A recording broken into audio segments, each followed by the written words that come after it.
Good evening.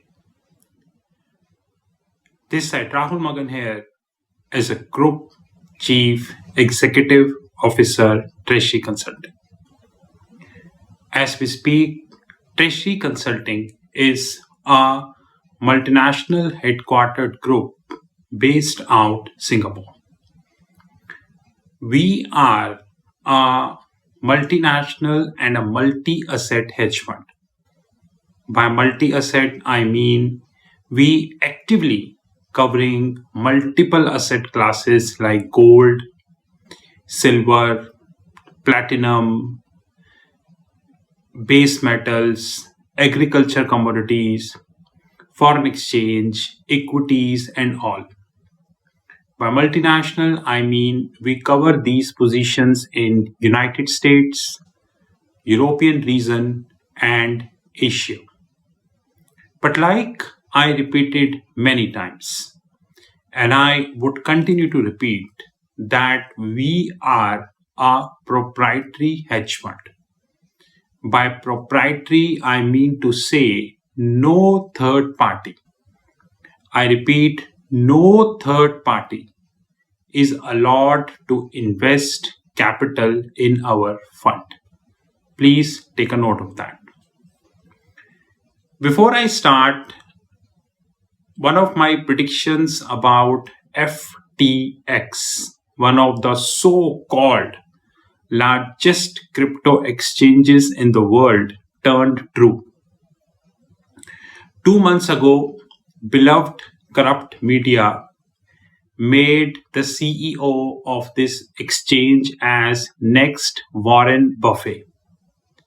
And today, the exchange is having a whole of 5 to 6 billion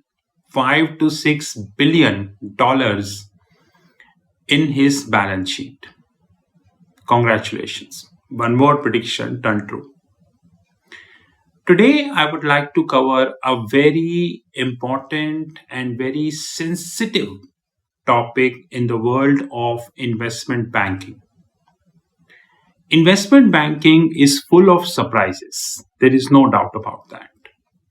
Investment banking is a world where multiple instruments are traded.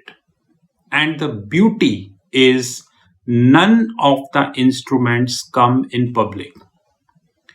I don't want to name any specific investment bank, but investment banks do not publish the investment bank guides.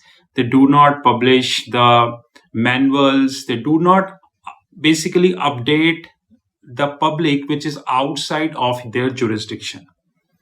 Rather, the clients, those who are signing the investment banking contracts, they are also having non-disclosure agreement, shortly known as NDA, which effectively means that whether the deal struck or do not struck, but the product which investment banks making or made for that relevant client XYZ, this product or the description of this product should not come in public.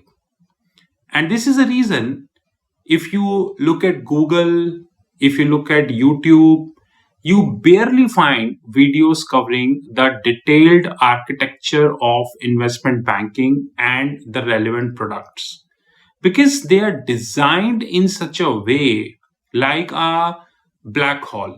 Black hole means you can enter inside, but what is happening inside the black hole, scientists do not know. No one knows what is happening inside the black hole.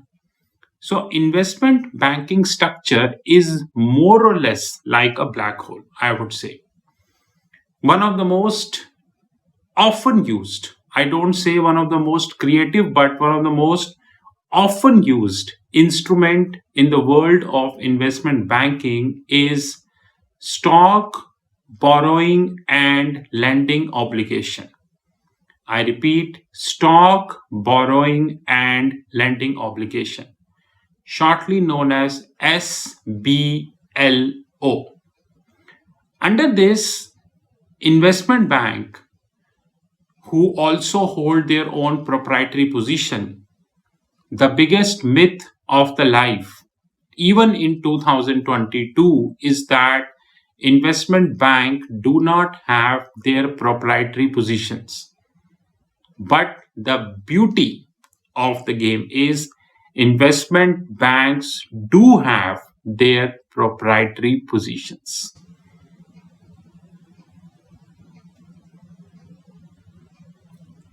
And what they do with these proprietary positions?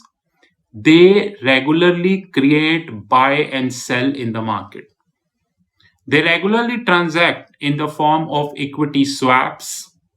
They regularly transact in the form of SBLO and various other instruments, which, by the way, in turn creates volatility in the market.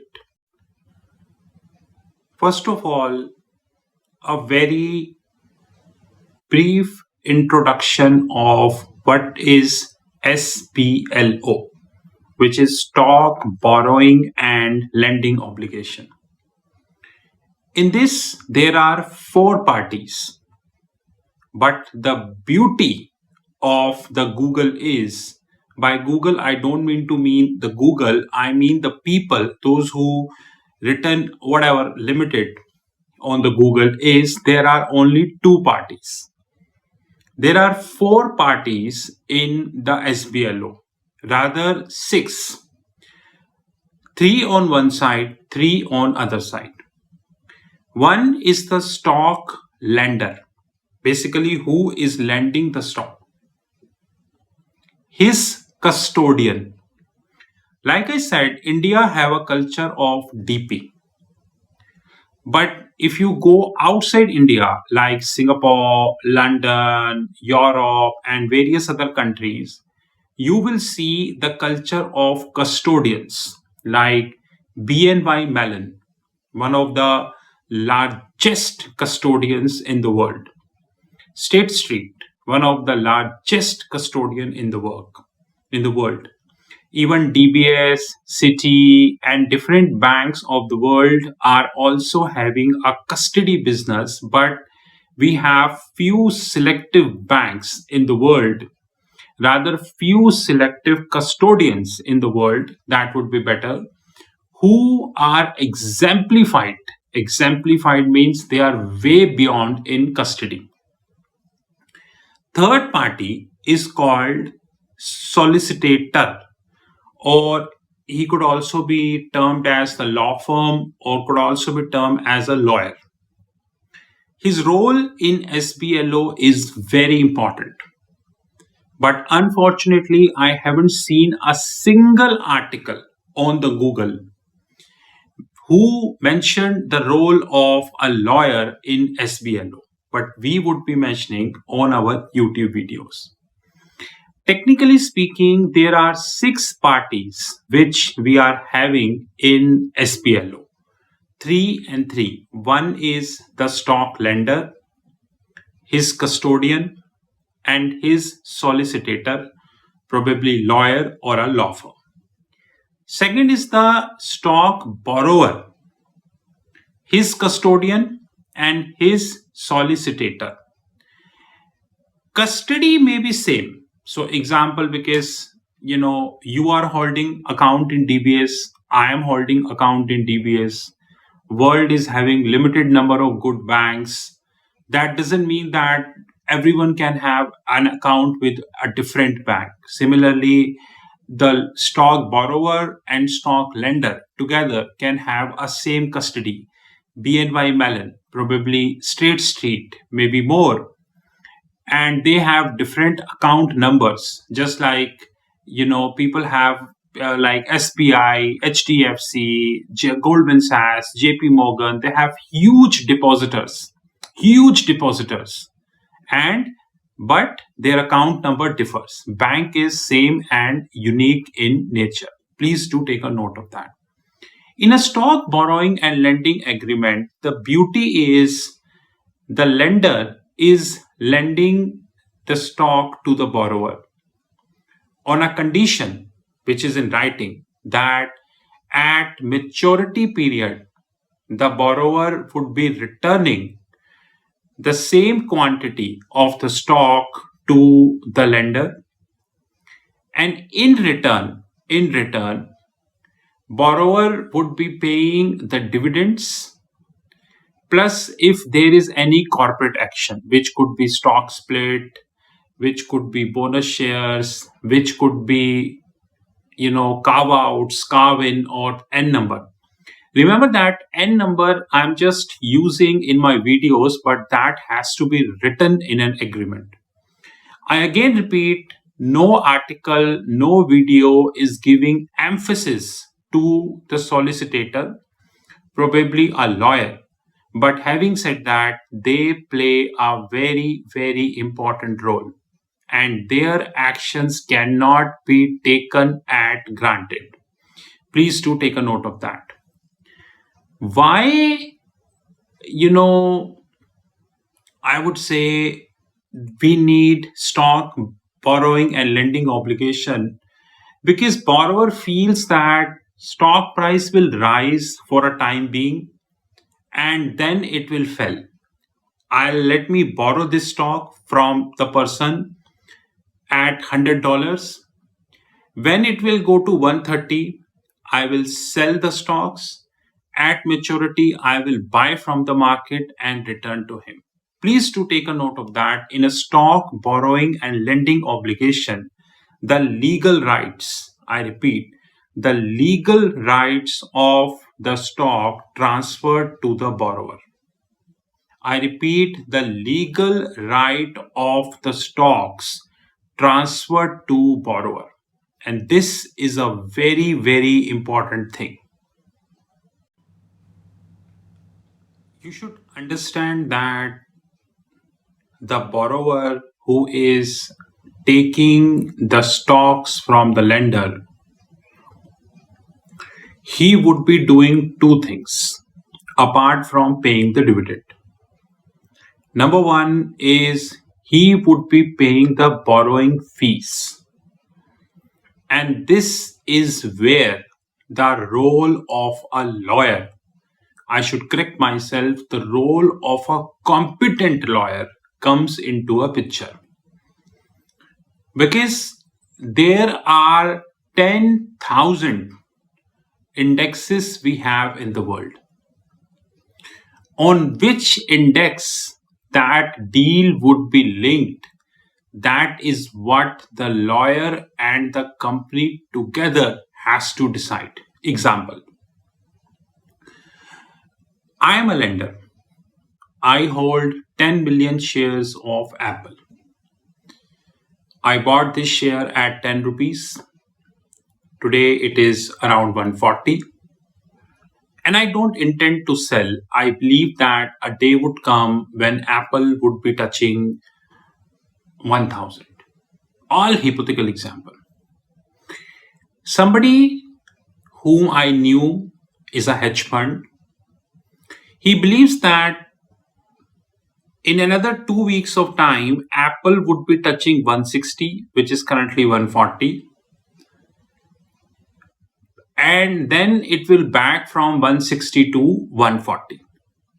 Which means that relevant hedge fund believes that there is a I repeat, short-term implied volatility comes into the picture. Short-term implied volatility comes into the picture. He don't have the Apple shares because he believes that he need 1 million Apple share.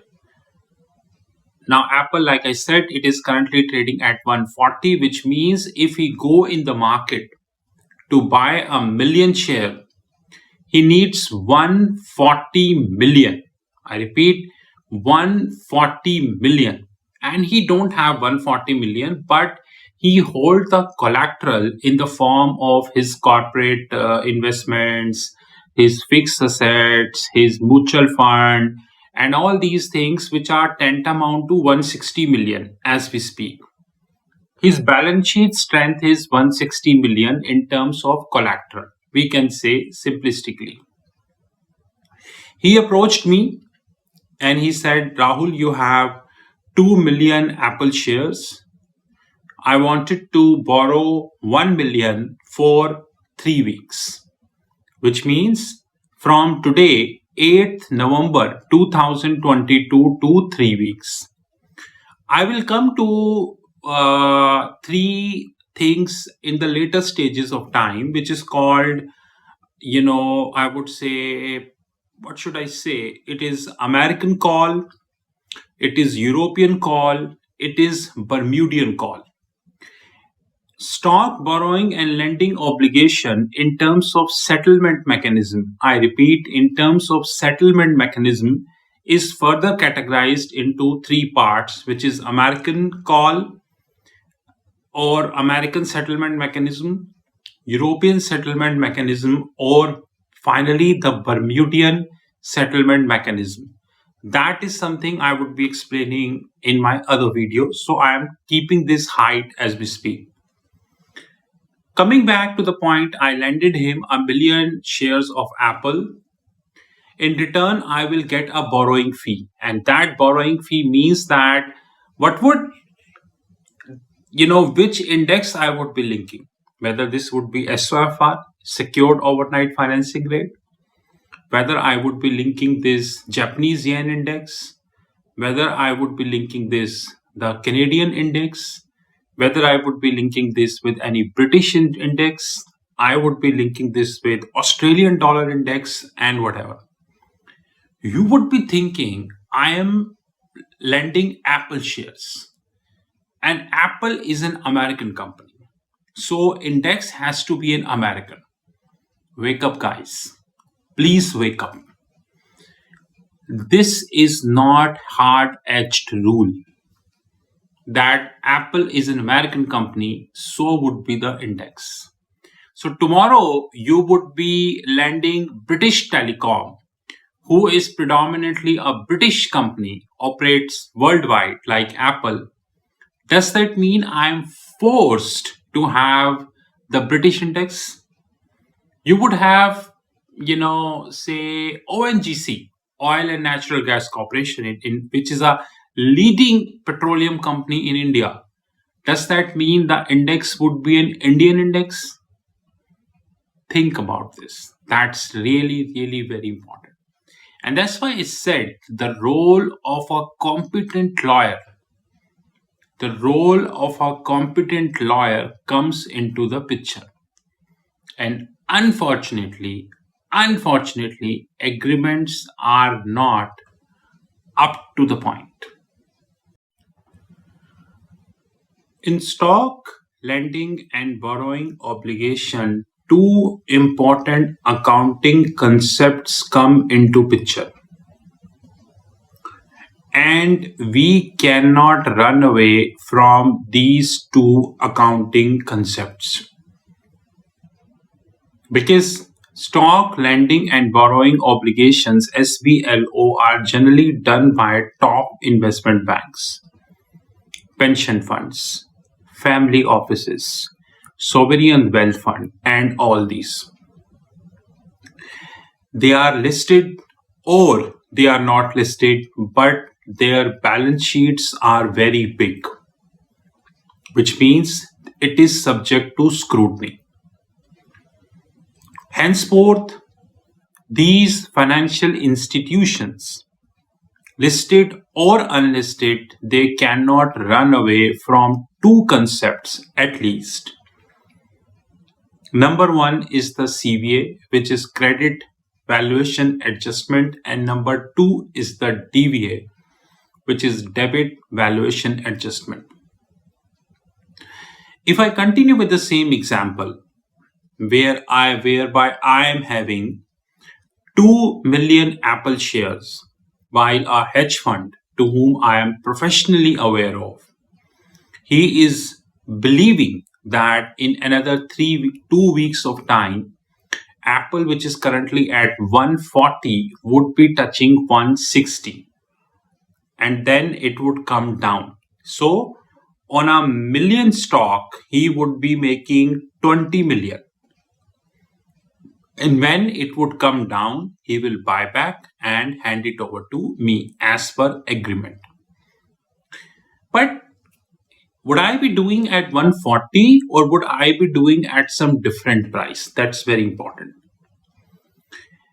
Number one, I need to see myself, which is called DVA, debit valuation adjustment, which effectively means what would happen if I default.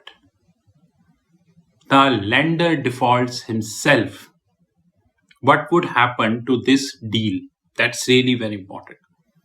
So I need to exclude the impact of DVA from the strike price. Suppose the deal is of 6 months. Spot is 140. 6 months future is $2. Assuming total is 142. 140 plus 2, 142. And DVA, which is also known as debit valuation adjustment, is $1. How to calculate debit valuation adjustment, I cannot explain in this video, so please don't expect that. You know guys, at what price I would be doing the deal? 142 minus 1? No. Then I would be computing CVA, credit valuation adjustment, which means what would if the party, the hedge fund who is borrowing from me, if he defaults, which means the collateral which he gave to me, it is the only thing that I left with. Because if he defaults, then I cannot chase him. We have recently seen in the crypto market, there are hell lot of, I repeat, hell lot of SBLO is done. The only difference was at the place of the stock, it was crypto coins. What happened? All washed out. Even the top banks like Celsius and many others, they all washed out. Billions of dollars of losses, and unfortunately no one, I repeat, no one till now is completely aware about the loss amount. Similarly, I need to compute the CVA, and keeping the current macroeconomic as a backdrop, when even the exchanges like FTX are coming to, you know what I mean, the CVA has to be harsh. Supposed to be harsh, no matter what, no leniency, no matter what. And in this eventuality, I would be adding the CVA, say it is $3, assuming. It means 142 minus 1, which is equals to 141 plus 3 equals to 144. So the right price would be 144, which means I, who owns 2 million Apple shares, would be lending to a hedge fund, to my I knew, at 144. Please take a note of that. This is Rahul Magan from Treasury Consulting Group. You knew my personal number, +91 9899 242 978. Thank you.